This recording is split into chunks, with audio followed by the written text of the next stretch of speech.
Imagine a country smaller than the state of Maryland. A country you can drive across in just a few hours. A country with only about 12 million people, and yet, somehow, this tiny place became one of the most important economic, political, and cultural centers in Europe. This is Belgium, and if you're American, there's a good chance you think of Belgium as a cute little country with waffles, chocolate, beer, and maybe Brussels, but Belgium is much stranger than that. This is a country where people can drive 30 minutes and suddenly be in a different language region, a country where the capital is the unofficial capital of the European Union, a country where taxes are painfully high, salaries look impressive on paper, healthcare is extremely strong. The roads are weirdly bad for such a rich country, and people can spend more than a year without a fully formed government, while daily life somehow keeps going. Belgium looks small on a map, but economically and politically it is much bigger than it seems. Today, we're going to look at the real Belgium, not the postcard version, not just waffles and old buildings, but the country Americans almost never understand. We'll talk about why Belgium is so rich, how people actually live there, why the taxes are so high, what you get in return, why the country is split between different languages, what Brussels is really like, how safe Belgium is, how expensive it is, and whether moving there actually makes sense. Because Belgium is not just a small European country, it is a compact, wealthy, complicated machine sitting right in the heart of Europe. And the first thing you need to understand is this: Belgium is rich because of location. If Europe had a crossroads, Belgium would be sitting right on top of it. Look at a map. Belgium is squeezed between France, Germany, the Netherlands, Luxembourg, and the North Sea. That may sound like a boring geography fact, but economically, it is everything. Belgium sits right next to some of the richest and most industrialized regions on Earth. It has access to the sea. It is connected by highways, railways, ports, and trade routes. It is close to Paris, Amsterdam, London, Cologne, and Frankfurt. For centuries, goods, money, people, and ideas have moved through this small country. That turned Belgium into a trading country, not because it had endless land, not because it had a giant population, but because it was in the right place. Belgium's economy is extremely open. A huge part of its wealth comes from trade. This is not a country that can isolate itself and survive comfortably. It buys, sells, ships, processes, imports, exports, and connects. And no, where is that more obvious than Antwerp? Antwerp is one of the most important ports in Europe. It is a massive logistics machine that handles enormous amounts of cargo every year. Chemicals, machinery, vehicles, containers, raw materials, goods move through Antwerp and connect Belgium to the world. For Americans, think of it like this: Belgium may be small, but its port system gives it the economic reach of a much larger country. Antwerp is not only about shipping, it is also famous for diamonds. For a long time, Antwerp has been one of the global centers of the diamond trade. A huge share of the world's diamonds have passed through this city in one form or another. That sounds almost unbelievable when you remember that Belgium is a tiny country. But that is exactly the point. Belgium's power is not about size, it is about concentration. Everything here is packed tightly: people, roads, languages, institutions, money, factories, ports, universities, old cities, and modern politics. Belgium's economy is built on high-value industries: chemicals, pharmaceuticals, logistics, machinery, food production, finance, technology, research, European administration, international organizations. It is not a cheap labor economy. It is a high-cost, high-tax, high-skill economy. That is why the average salary in Belgium can look pretty good compared with many countries. But this is where Americans need to be careful. Because salary in Belgium does not mean the same thing as salary in the United States. On paper, a Belgian worker may earn a strong gross salary, But then taxes and social contributions take a very large piece of it. Belgium has one of the heaviest tax burdens in the developed world. For many workers, the difference between gross salary and take-home pay can feel brutal. Someone may earn what looks like a comfortable European salary before taxes, but after deductions, the amount arriving in their bank account can feel much smaller. This is one of the first shocks for foreigners. You see the gross salary and think, that's not bad.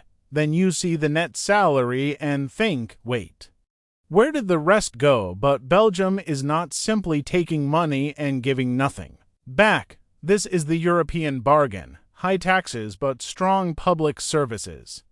Healthcare in Belgium is one of the country's biggest advantages. The system is not exactly like the American system, and for many Americans, it may feel almost unreal. Medical care is widely accessible. The government covers a large part of healthcare costs. People still pay for things, but the financial fear around getting sick is generally far lower than in the United States. In America, a medical bill can change someone's life. In Belgium, healthcare is still expensive for the state, but for ordinary residents, the system is designed to prevent medical disaster from becoming financial disaster.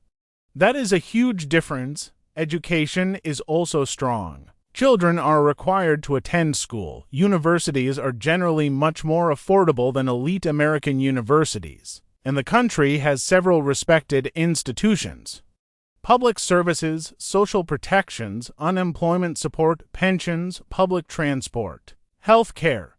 All of this is part of what people receive in exchange for high taxes. So Belgium is not simply expensive.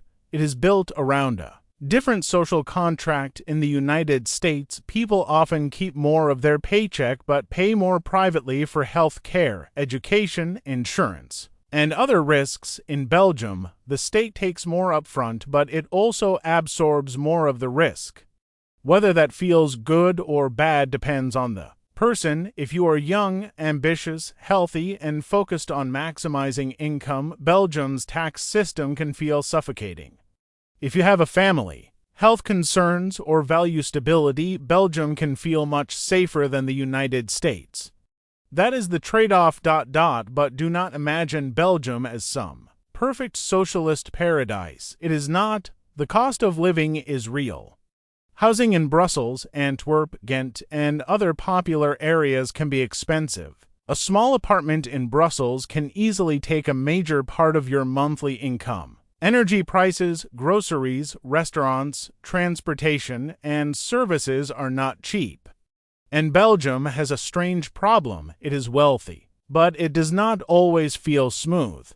The roads, for example, are famously unimpressive for such a rich country. Belgians themselves joke about this. You can cross from the Netherlands into Belgium and almost feel the difference in the asphalt. For a country with such a strong economy, the roads can feel surprisingly rough.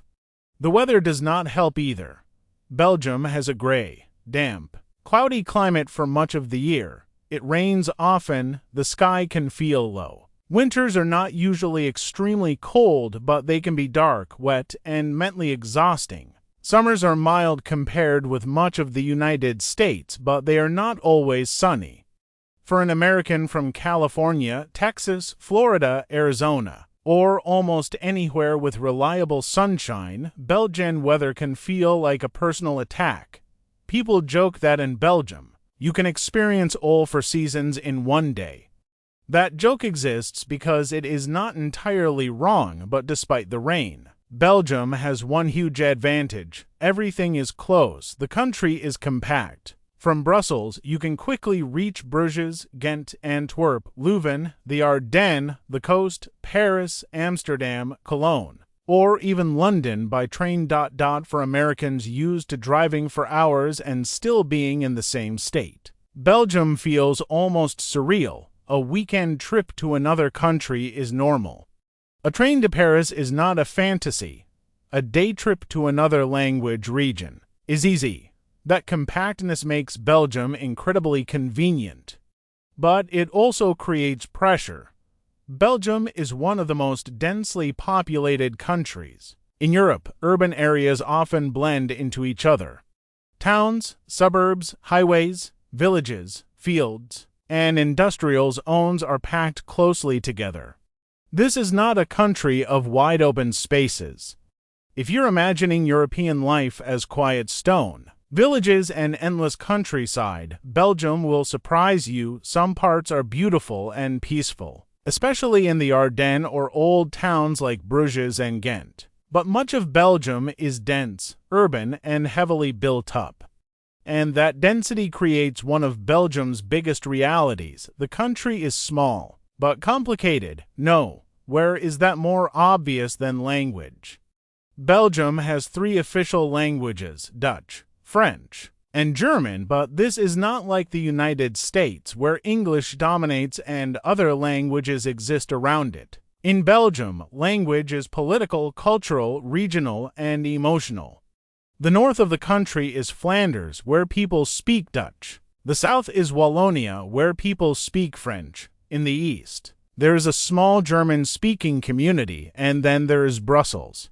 Brussels is officially bilingual, French and Dutch. But in everyday life it is much more French-speaking and highly international. It is physically located inside Flanders, but culturally and politically it is its own strange world. This creates tension, a lot of tension. Belgium is not one simple national identity. It is more like several communities sharing a state. Flemings and Walloons often have different media, different political parties, different economic realities, and different views of the country's future. For Americans, imagine if a country were partly like the Netherlands, partly like France, partly international, and then all of it had to share one federal government. That is Belgium. This is why Belgian politics can look absurd from the outside. The country once went 541 days without a fully formed federal government. In many places, that would sound like the beginning of chaos. In Belgium, life mostly continued. Trains still ran. Hospitals still worked. Schools opened. Trash was collected. People went to work. That tells you something important. Belgium is complicated, but it is also highly institutionalized. The system is messy, but it does not collapse easily. Power is divided between regions, communities, municipalities, and the federal government. This makes the country bureaucratic and confusing, but it also means that not everything depends on one central authority. Belgium is like a machine with too many gears. It is annoying. It is slow. But somehow it keeps moving. For foreigners, this can be frustrating. If you move to Belgium, bureaucracy will become part of your life. Registration, residence cards, health insurance, work permits, local communes, language rules. Regional differences. The system can feel heavy and old-fashioned. Americans are often surprised by how much paperwork still matters. You may need appointments for simple things. You may be sent from one office to another. The answer can depend on which municipality you live in, which region you are in, which language is used, and which official is handling your case. Belgium is not always efficient, but it is usually thorough. And that is a very Belgian thing. Life here can feel organized and disorganized at the same time. Now let's talk about Brussels, because for many Americans, Brussels is Belgium, but Brussels is not the whole country. Brussels is one of the most international cities in Europe. It hosts major European Union institutions, international organizations, diplomats, lobbyists, journalists, lawyers, consultants. And people from all over the world walk around certain parts of the city and you hear English, French, Dutch, Arabic, Spanish, Italian, Polish, Portuguese, and dozens of other languages. It is not a polished fantasy city. It is not Paris. It is not Amsterdam. It is not London. Brussels is messy, political, multicultural, sometimes beautiful, sometimes ugly, sometimes elegant, sometimes chaotic. That is exactly why it is interesting. You can walk from a grand historic square to an EU district full of glass offices. Then into neighborhoods with North African bakeries, African grocery stores, Turkish restaurants, Belgian bars, luxury shops, and gray apartment blocks. Brussels is not one thing. It is many cities layered on top of each other. For an American, Brussels may feel more diverse and rough around the edges than expected. It is safe compared with many large American cities in terms of violent crime, but petty crime is a real issue. Pickpocketing happens, especially around train stations, tourist zones, crowded public transport, and busy squares. You do not need to be scared. But you do need to be alert. The same rule applies in Antwerp and other cities. Belgium is generally safe, but it is not Disneyland. Some neighborhoods have poverty, social problems, drug issues, or higher petty crime. At night, certain train station areas can feel uncomfortable, like in any country. Local knowledge matters. The important thing is not to turn this into a cartoon. Belgium is not dangerous in the way Americans might think of. Dangerous, but it is also not a spotless European postcard. It has real urban problems. Integration is one of them. Belgium has large immigrant communities, including people with roots in Morocco, Turkey, Italy, France, the Netherlands, Congo, and many other places. This makes the country more diverse, more interesting, and more global. It also creates challenges around language, education, employment, poverty, identity, and belonging. Some immigrant communities have integrated very successfully. Others face higher unemployment, weaker school outcomes, discrimination, and social isolation. This is not a simple story of immigrants are the problem. It is a story of how hard integration becomes in a country that is already divided by language, region, class, and bureaucracy. If the country itself struggles to define one national identity, imagine how complex it becomes for newcomers to enter that system. That is Belgium in one sentence. Even the problems have layers, and then there is the cultural side. Belgium is often underestimated culturally because it sits between larger neighbors. France gets the glamour. The Netherlands gets the branding. Germany gets the economic weight. Belgium gets ignored, but Belgium has its own very strong identity. Food is a big part of it. Yes, the waffles are real. The chocolate is real. The beer culture is serious, and the fries are not a joke. Belgians care deeply about fries. Many will tell you that what Americans call French fries should really be associated with Belgium. Whether or not you want to enter that argument, one thing is obvious. Fries in Belgium are a national institution. Beer is even bigger. Belgium has one of the richest beer cultures on earth. Trappist beers, lambics, saisons, strong ales, sour beers, abbey beers. This is not just drinking. It is tradition, craftsmanship, regional identity, and pride. For Americans used to beer as something casual and standardized, Belgium can feel like entering another universe. Then there is chocolate. Belgian chocolate is not just a souvenir. It is a real industry and a national symbol. The country exports huge amounts of chocolate and has a long tradition of high-quality confectionery, but Belgium's beauty is not only food. Its cities can be stunning. Bruges looks almost unreal. Canals, old houses, church towers, cobblestone streets, and medieval atmosphere. It can feel like a movie set, but it is a real city. Ghent is similar, but more alive and less museum-like. It has students, nightlife, history, canals, and a less polished energy. Antwerp feels richer, sharper, more fashion-oriented, more commercial. Brussels is grand, messy, international, and politically strange. Leuven is youthful and academic. The Ardennes offer forests, hills, rivers, and a completely different mood from the dense cities of Flanders. So Belgium may be small, but it is not monotonous. You can have beaches, old trading cities, forests, industrial towns, wealthy suburbs, EU offices, immigrant neighborhoods, and quiet villages all within a few hours. That is the power of compact countries. Everything is near. Now, what about moving there? For Americans, Moving to Belgium is possible, but it is not simple. You cannot just arrive and stay forever because you like the bear. If you are not an EU citizen, you usually need a clear legal reason: work, study, family reunification, business, or another approved residence pathway.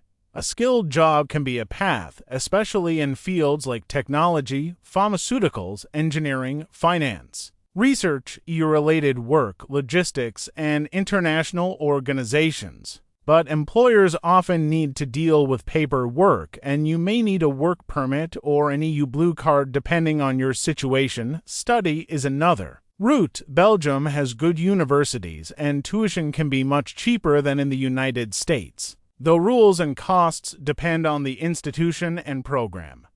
Starting a business is possible, but bureaucratic family reunification exists. But it requires documentation, income requirements, and patience.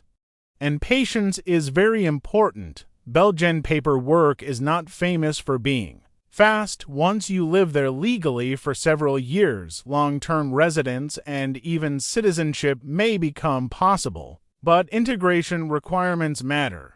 Language can matter. Employment and social integration can matter. The exact process depends on your status and region. For Americans, the language question is especially interesting. Can you live in Belgium with English? In Brussels, yes, many people do. In international jobs, yes.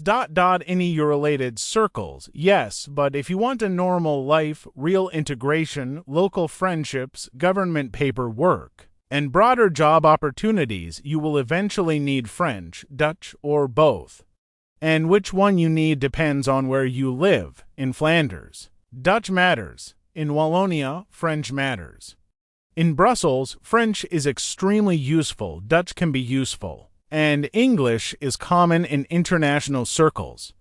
This is one of the biggest differences from the United States. In America, moving states does not usually mean entering a different language system. In Belgium, language can define your entire experience. It can affect jobs, schools, paperwork, politics, friendships, and identity. That is why Belgium is fascinating but not always easy. If you are the kind of person who wants sunshine, low taxes, big houses, personal space, and simple bureaucracy, Belgium may drive you crazy. If you want walkable cities, strong health care, easy travel across Europe, international life, good food, cultural depth, and a safety net, Belgium can be amazing, but you need to know what you are choosing. You're choosing high taxes, you're choosing rain, you're choosing paperwork, you're choosing smaller living spaces. You're choosing language complexity, you're choosing a country where people may seem reserved at first, but you are also choosing stability, location, health care, education, travel access, and one of the most interesting small countries in the world. That is the real Belgium, not perfect, not boring, not simple. Belgium is a country of contradictions. It is rich but expensive, small but powerful, safe but not crime-free, highly developed but bureaucratic, international but deeply divided by language, beautiful but often gray, efficient in some ways, frustrating in others. It is a place where medieval cities sit next to modern EU politics, where some of the world's best beer is served under rainy skies, where people pay huge taxes and then argue about whether the system works, where different communities share one country while often living in separate realities. And that may be the most Belgian thing of all. Belgium works, even when it looks like it should not. A country split by language, squeezed between bigger neighbors, taxed heavily, politically complicated, and constantly underestimated, somehow became one of the wealthiest and most important places in Europe. That is why Belgium is much more than waffles and chocolate. It is a small country that shows how modern Europe really works: wealthy, connected, diverse, bureaucratic, protected, expensive, beautiful, tense, and deeply complicated. For Americans, Belgium can be confusing because it does not fit neatly into one category. It is not a dreamland. It is not a disaster. It is not France. It is not the Netherlands. It is not Germany. It is its own strange, rainy, wealthy, divided little kingdom in the middle of Europe, and once you understand that, Belgium becomes far more interesting than most people expect.